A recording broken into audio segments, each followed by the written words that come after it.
host, ThinkTimm.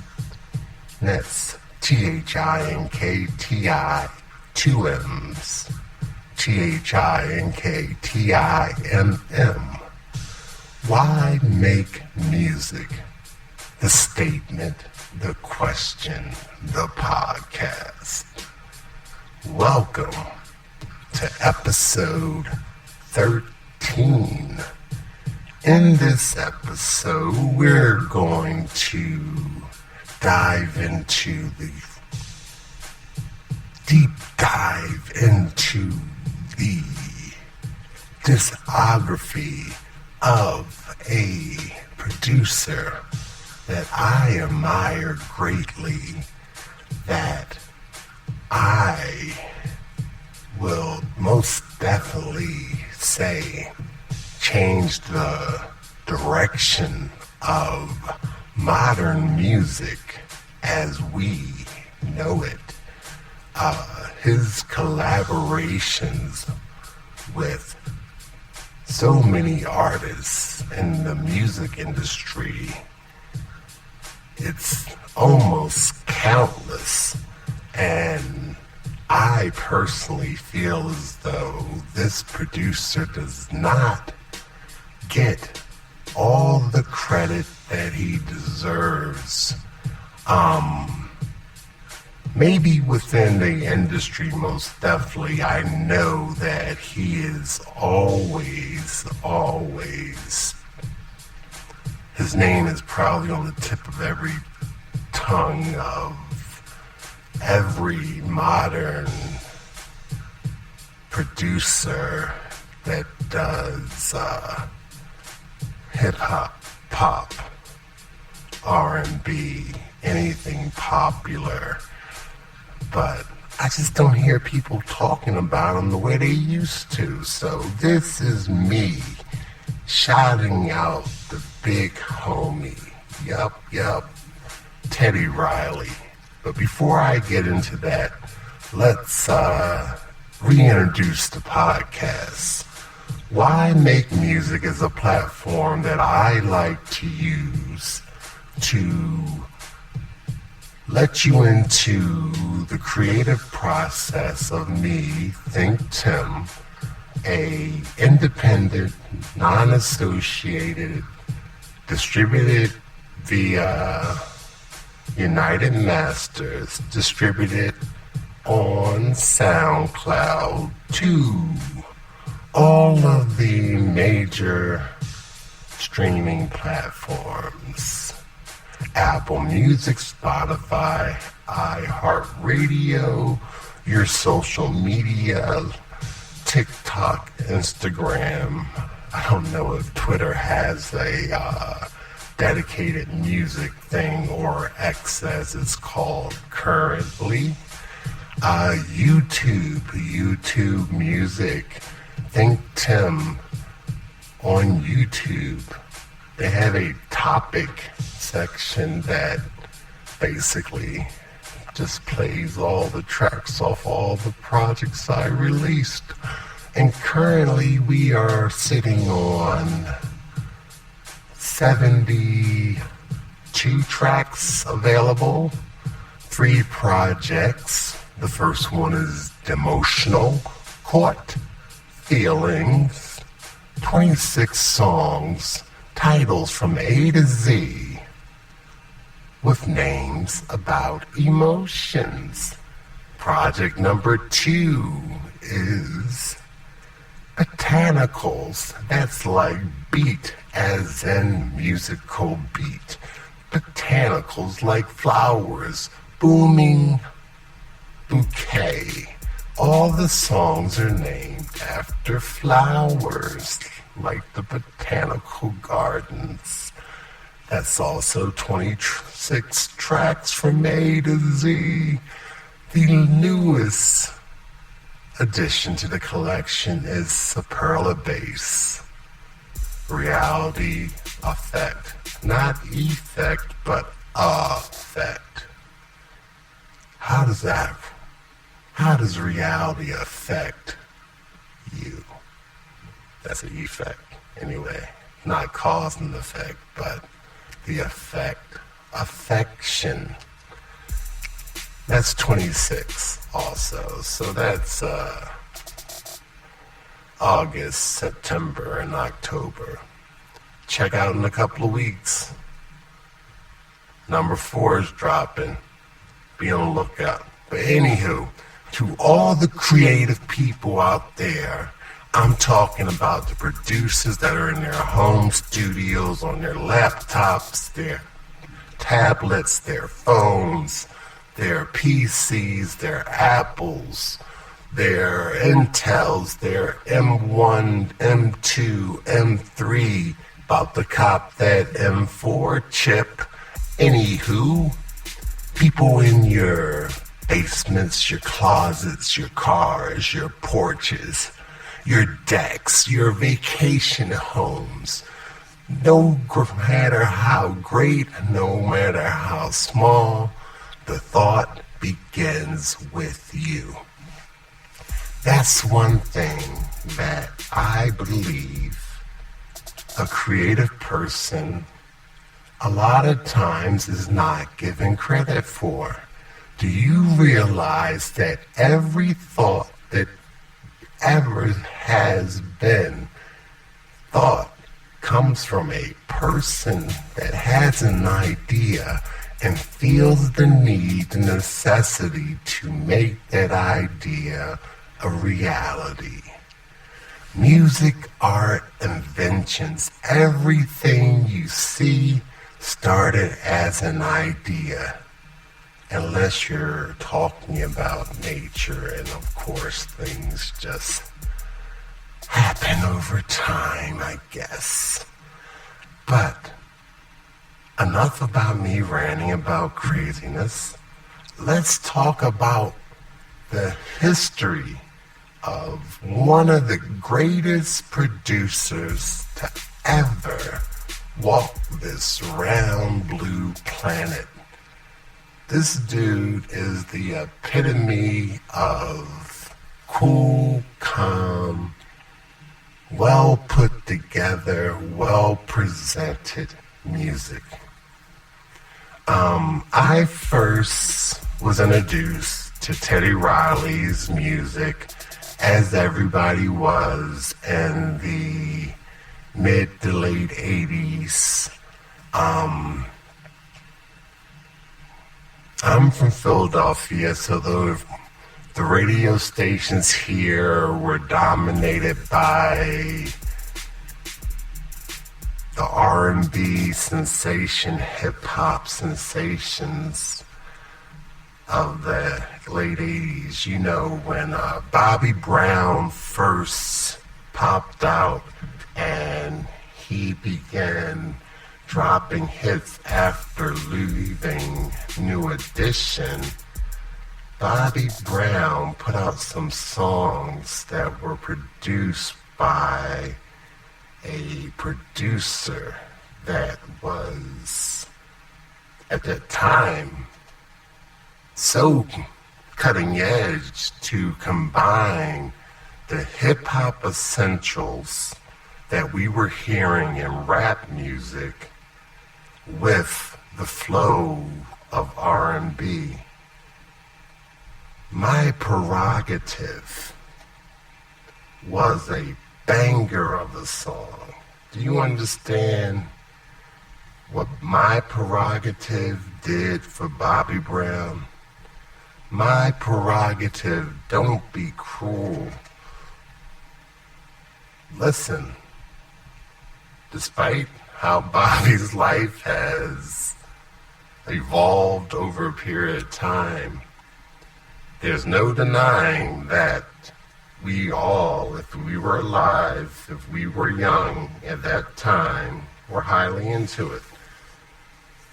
But not about the artist. I'm talking about the producer, the man, the one and only Teddy Riley.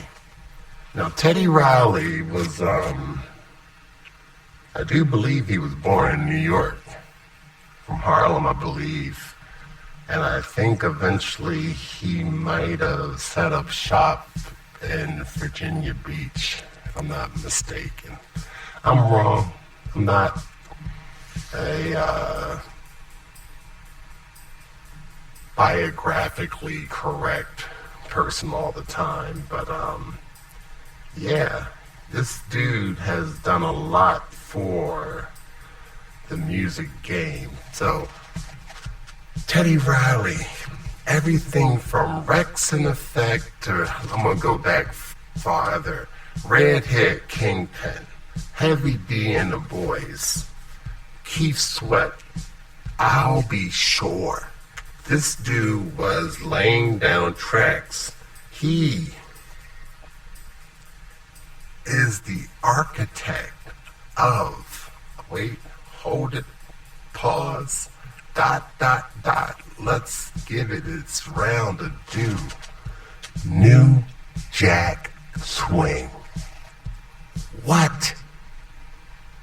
You created a whole genre of music.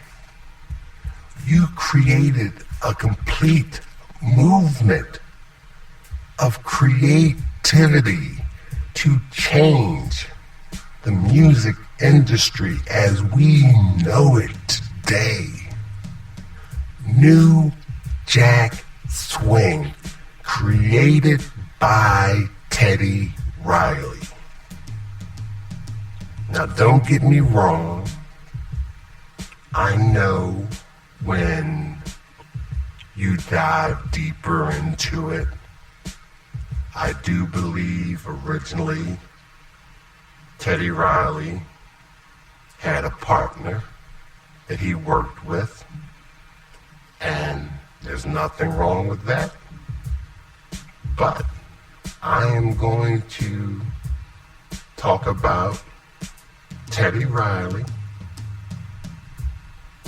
No shade to, I think the young man's name is, or now he's a older gentleman, Timmy Gatlin. They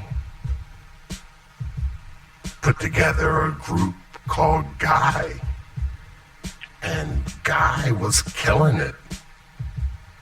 Guy, we're talking 1986, 87. I was a young man. Groove Me, Teddy's Jam. Oh my God. They were killing it. They were the prototype that was followed by the whole entire music industry, especially in R&B and hip hop, because at that time, that was before, matter of fact, if I'm not mistaken, they were one of the first major groups that was heading up Uptown Records that was ran by Andre Arell. Uptown Records, if you know anything about Uptown Records had Heavy D, Father MC, eventually became Mary J. Blige, Sean, Puffy, Diddy, Combs. Listen, it's 2024. The names I am saying have a long-standing history in music industry. And no matter what anyone does, right or wrong in their life, you cannot deny the effect that they had on the culture of music, period, point blank. Nobody's perfect, and people only do what they do. Humans, that's what we are. We are flawed beings, we are creative beings, and if you dig deep enough, you're gonna find some bodies. But anywho, Teddy Riley, Uptown Records, Guy.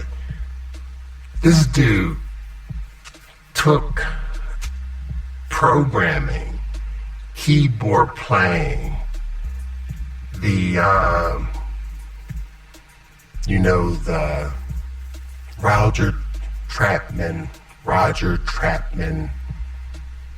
Daz Band, Roger Trapman, the little vocal, little tube in the mouth, singing, playing the keys, the predecessor to the auto-tune. Groove me, baby, tonight. Guy, Big Daddy Kane, let's work. Man, I'm being honest with you. As I was looking through Teddy Riley's discography, it was like a walk down memory lane. Now, I'm gonna be honest with you. I did put together a more structured script, and I'm looking over it, I'm perusing it as I'm talking to you guys, but I don't understand why Teddy Riley is not heralded as the greatest person in the world. As far as I'm like, don't get me wrong. I'm being honest. I have my hierarchy of music creators.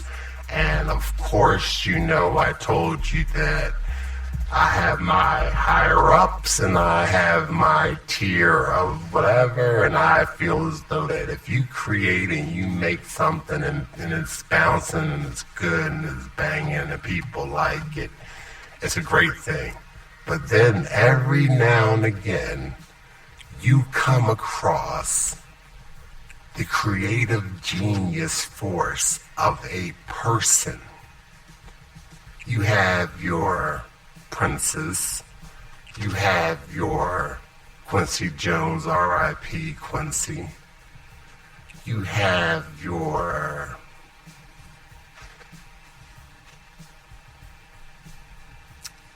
George Clinton. I'm going deep into just regular funk. You had George Clinton that say he'll put a track down, tell somebody to come over and pee on it, send it around, bounce it from place to place, and you come up with a cohesive jam. Teddy Riley, Teddy's Jam 1, 2, 3. Teddy Riley, I ain't gonna lie to you. Teddy Riley, when I was younger, when I listened to the material he was putting out in the 80s, Teddy Riley was so fly that he took a song that he did on the I'll Be Sure album, and basically it was the same exact music and same structure, and flipped it onto a Guy album.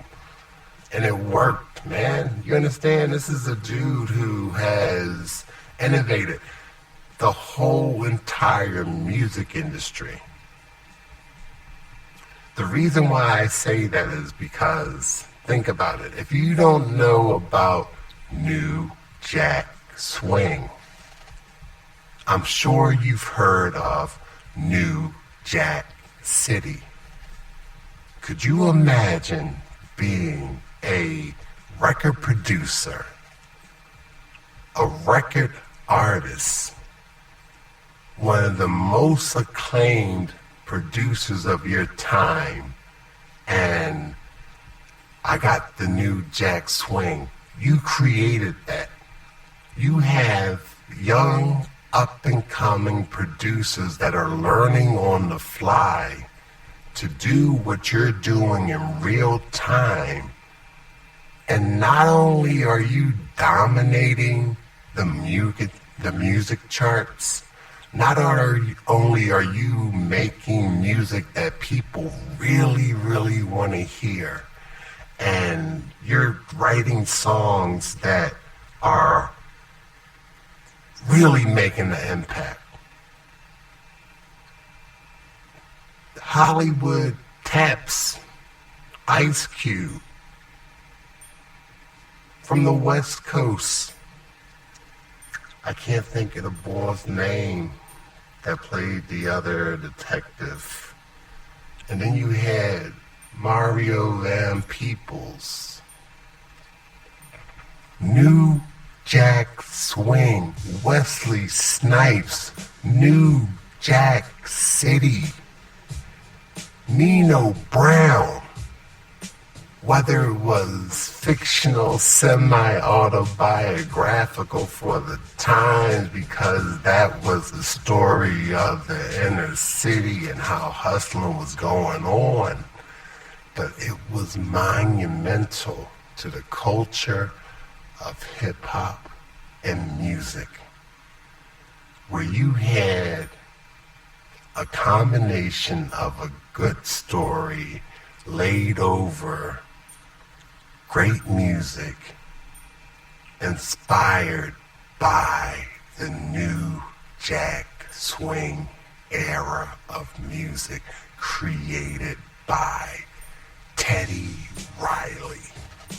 I don't know, should I go back and put like audio effects over this?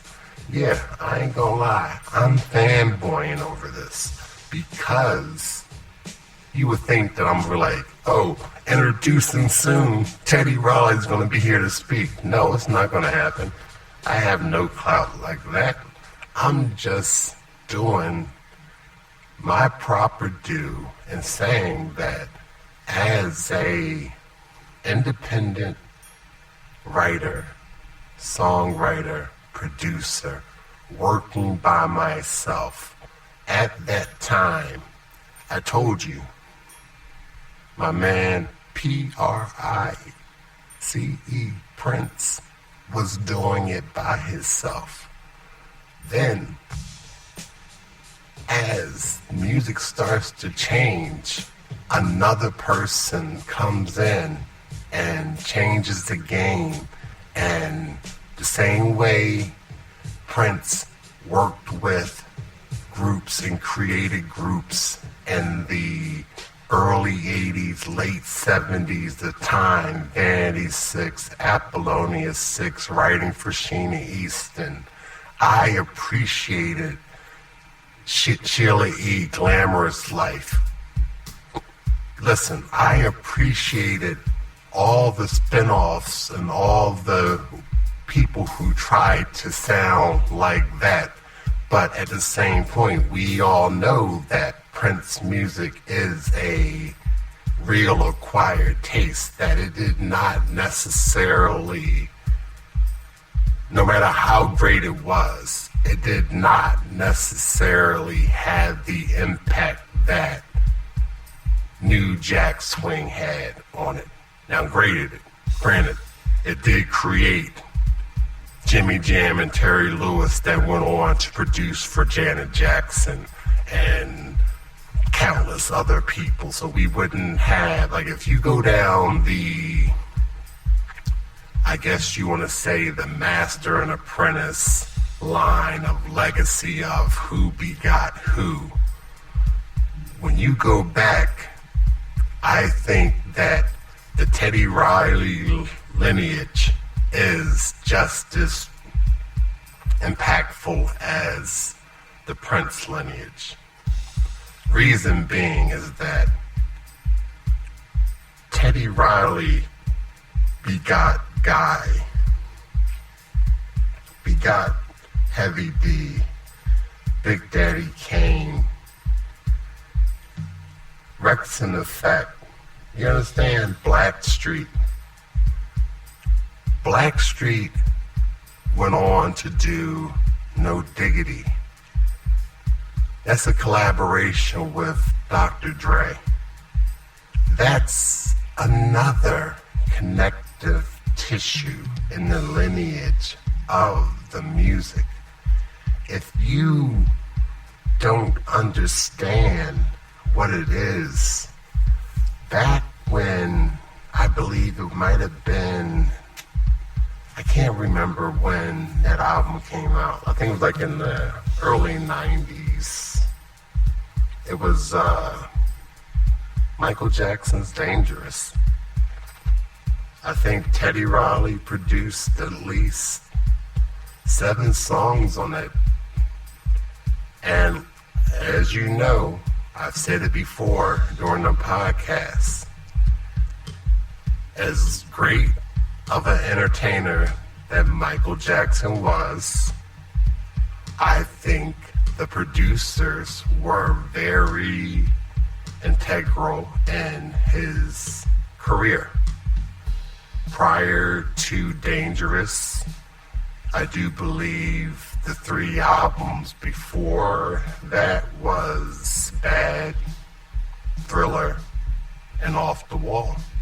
And they were headed by Quincy Jones. And currently in 2024, we just lost Quincy Jones, and his legacy continues.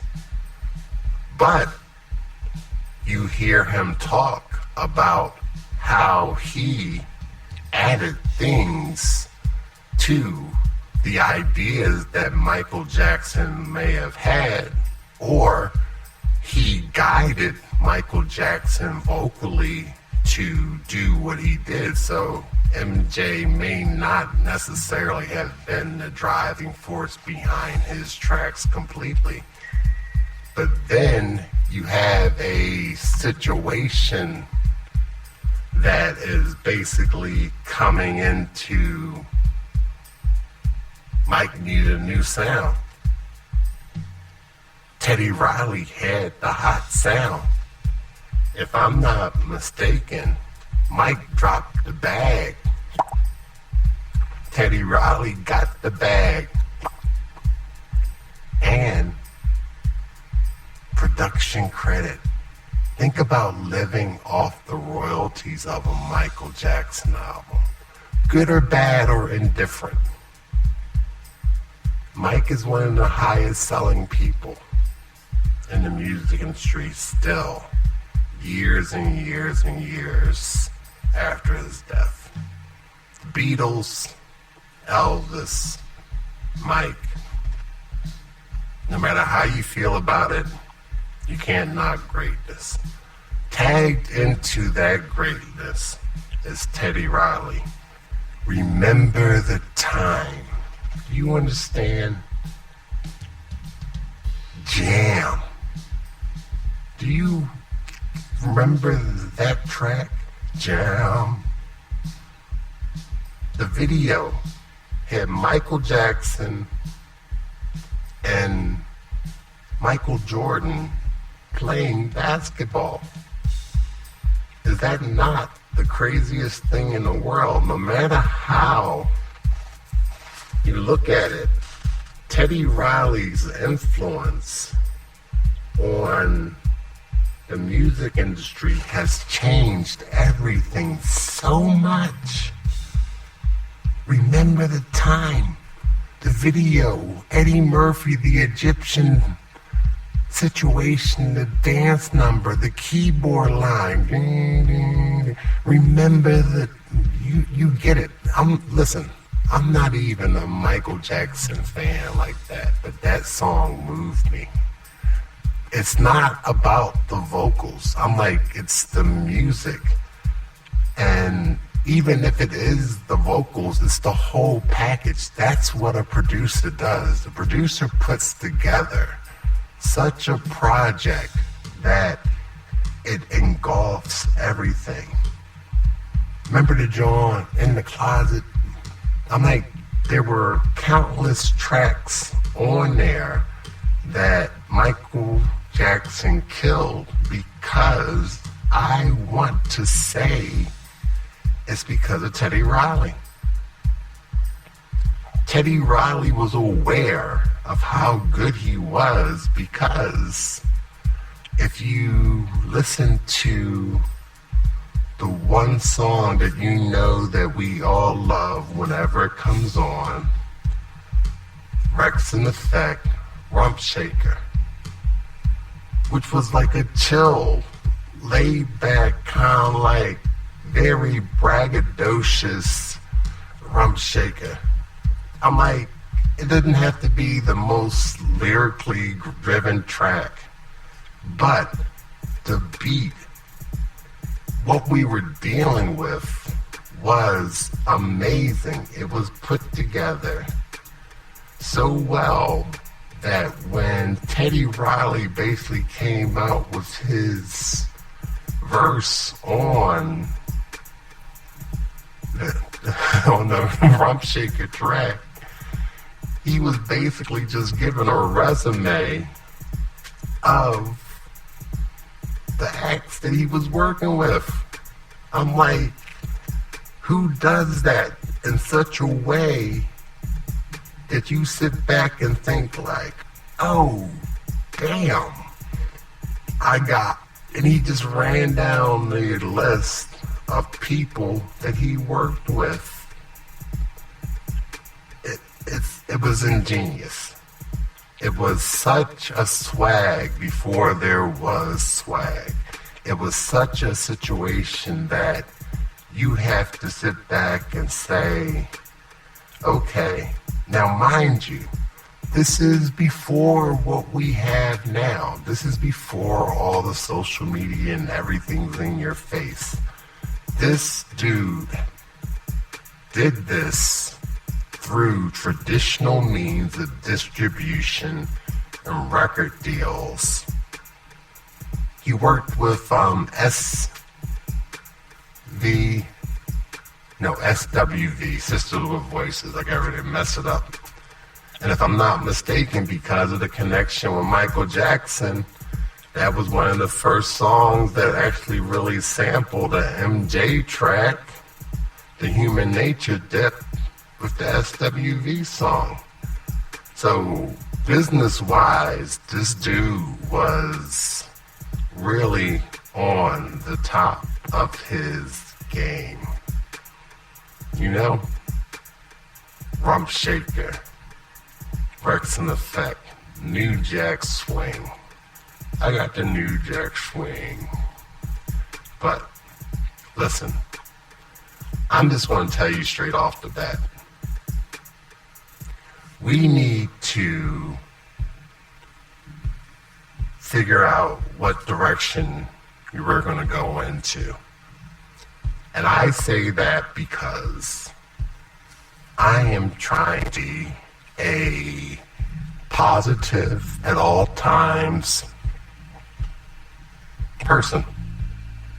And I think that we need tons and tons and tons, millions of creators to move this world forward. Seriously. What are we gonna do? How are you, if you are listening to this podcast and you are not just a friend of mine or someone who knows me as a person, and you are listening because you just like, hey, I'm gonna listen to ThinkTimm and see what's up. But if you are a creative person, listen, man, man, woman, girl, child, grandma, grandpa, you can never stop being creative. Think about it. Quincy Jones was, 81 years old? Man, that's a life. These creative people, creativity does not go away. If you were creating when you were 14, 15, you're going to be creating when you're 84, 85. If that's what you do, that's what you do. Teddy Riley is still a force today. He might be laid back, living a very chill, quiet life. I'm sure he's doing something. I'm going to use this technology that we have called the internet. And let's see. Let's find out, what is Teddy Riley doing currently, live right now? What projects is he working on currently as we speak? So we go to the good old internet, and it's like, as of lately, let's see what we got going on. Who do we know right now? So you understand, he done did the boy groups, he done did Madonna, Teddy Riley has stepped into the Korean music market. He's worked with rapper Jay Park. Never heard of the guy, but you understand, stepped into the Korean music market. That's K-pop. It's amazing. Amazing what people can do, what music can do. And it's never going to go away. That's the thing. Never going to go away. Residuals, payments forever. Listen, man, I'm looking at this list. So like, if I pause, it's because I'm just sitting there thinking, like, come on, Mel B, Monifa. Oh my God, the Have Plenty soundtrack. Guys, the greatest hits of DJ Jazzy Jeff and the Fresh Prince, Patti LaBelle,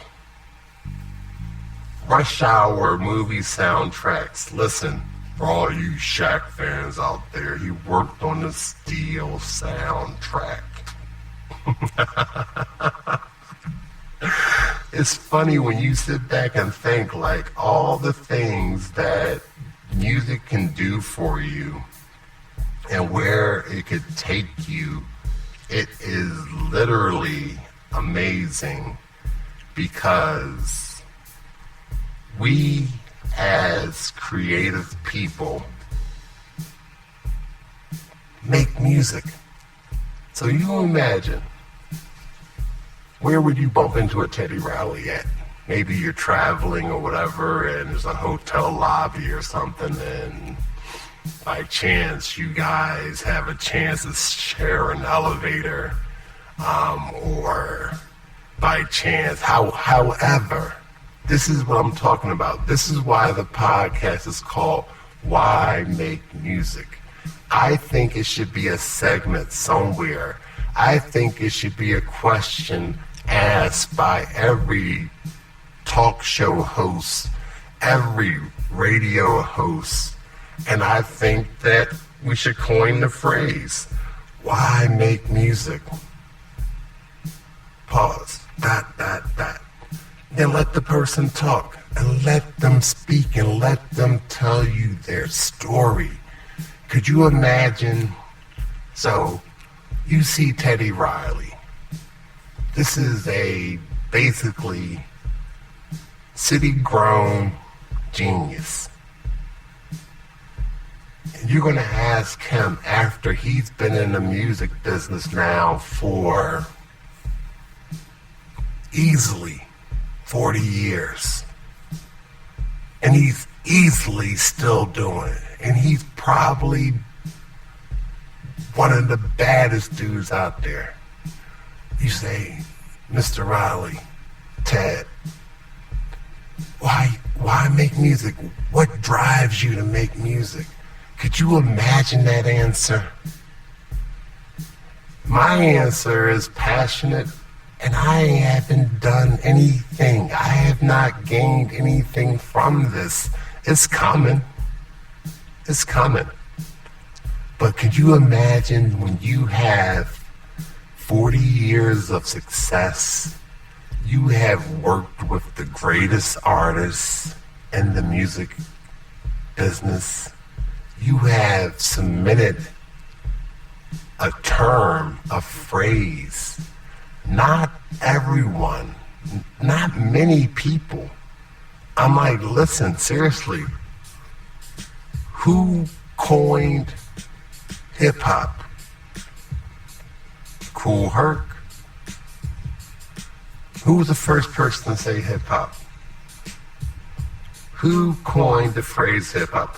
Who coined the term hip-hop?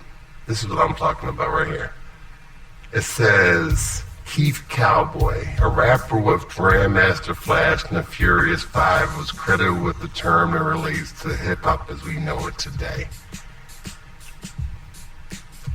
Although it is not documented, Lugbug Starsky Keith Cowboy and DJ Hollywood used the term when music was still known as disco rap.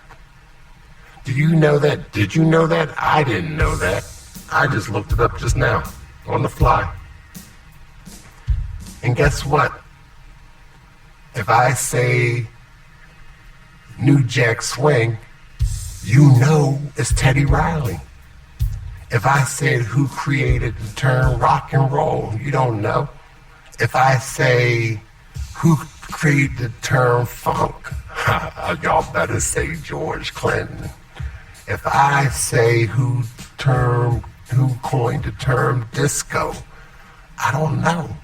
But you know for a fact that New Jack Swing was created by Teddy Riley. Right? Am I right? Am I wrong? So, I'm just trying to basically bring attention to the person who also had influence, because I tell you, like I said, with the invention of synthesizers, keyboards, drum machines, as a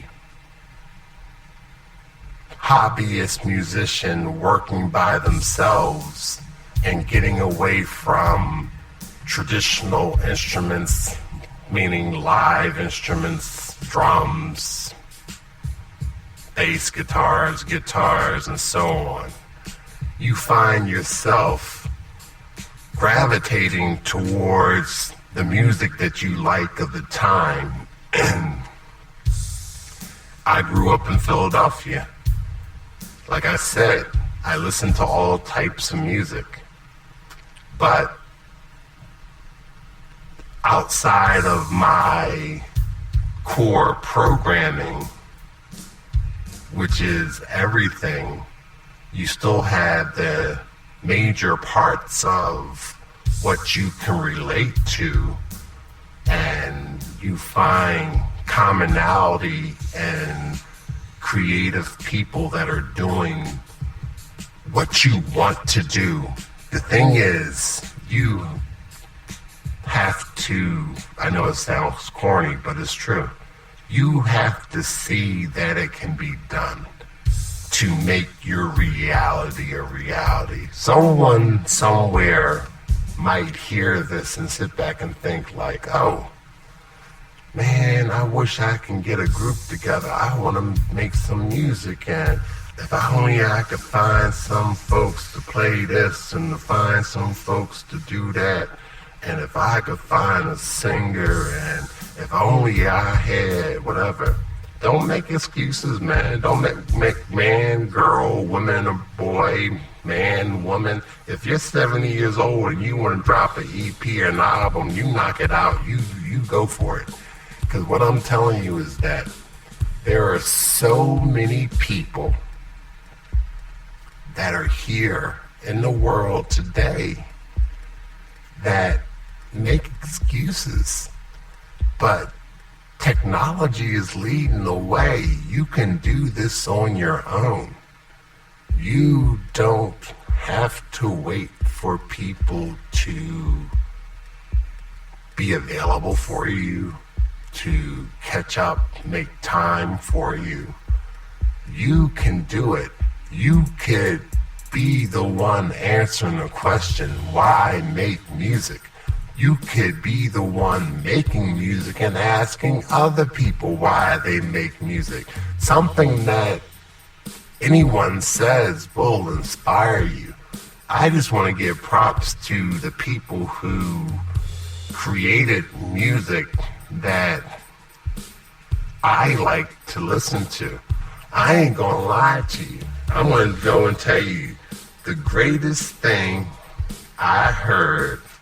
Now, I'm going to tie in a segue to put the two things together, because I know if you're listening to this and you like, okay man, okay Tim, okay ThinkTimm, you're talking all this, Teddy Riley's great, and a couple weeks ago you was saying Prince is great. I'm not knocking fandom. I am a Prince enthusiast, super enthusiast, greatest person ever, ever, ever, ever. I'm like, I want to say that he was so good, he influenced people that existed before him. Prince is one of those people that transcends time. But everybody influences other people, and everybody is influenced by other people. The reason why I say that is because, to me, as a Prince fan, it was very, very humbling to me as a Prince fan in the 1990s, in the kind of the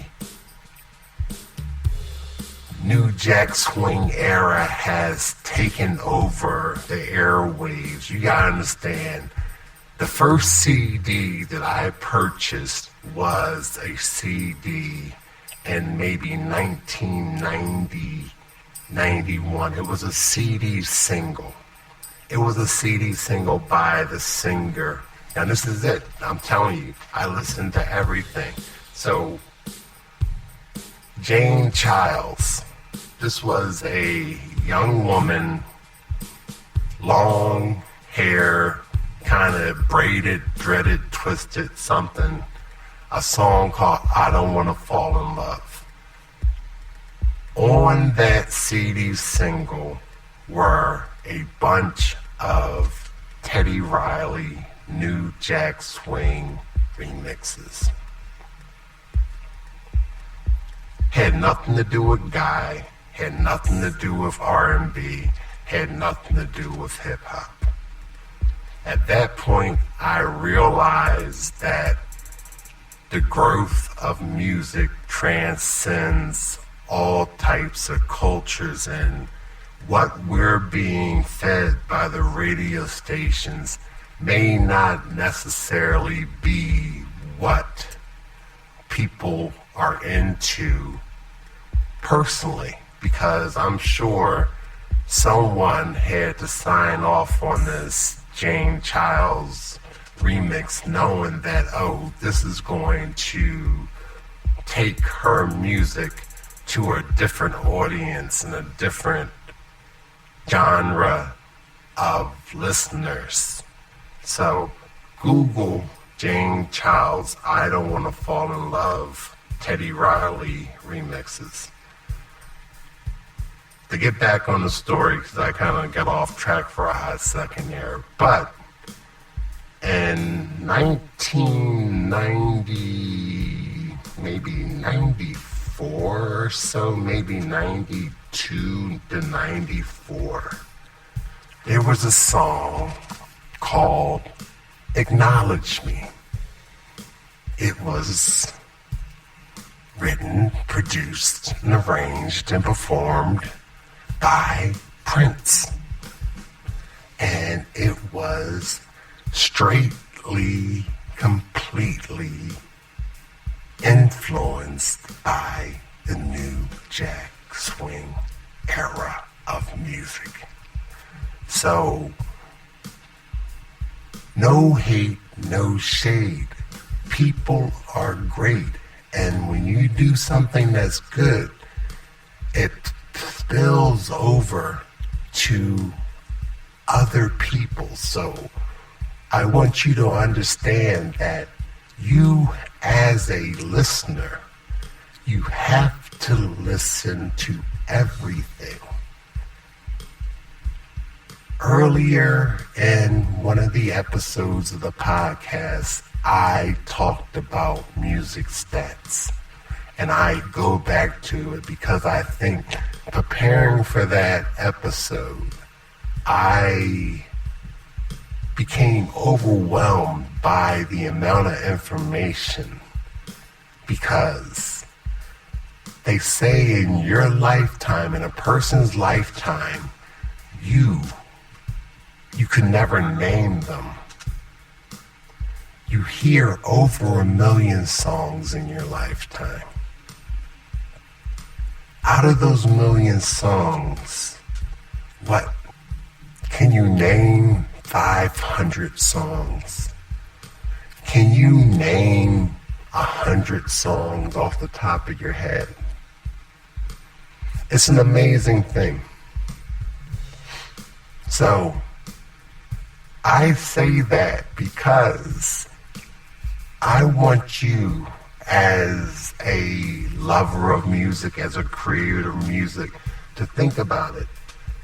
These creators that are put out for us to listen to by the programmers, the playlist makers, the people who curate the music industry nowadays, that marketing agencies, ad agencies, music supervisors, that pick songs that are good, that basically become like an earworm in your head. There are so many songs that you'll never hear. Expand your range. Just you personally, not everybody. Everyone can't listen to everything, but think about it. If you like one thing, you don't have to listen to it all the time. You can listen to other things. Give other things a chance. There's a lot of cool music out there. Ooh, speaking of which, shout out to Annie Plays Guitar on social media. This is a young lady from England. I'm not sure what part of England, but she is a phenomenal guitar player, and I say that because a couple of years back, I got a Annie Teaches Guitar package that she was putting out, which came with almost like a textbook written guide for guitar playing, along with a 4-part video. And I got this maybe back in 2021, and I had it on a hard drive, and the hard drive crashed, and I didn't have access to the video footage of it. And earlier this week, I emailed her and told her, yo, not only do I follow you on social media, and we've chit-chatted back and forth a few times as far as saying, yo, what you doing is fire, or just, how sometimes somebody leaves a comment or whatever.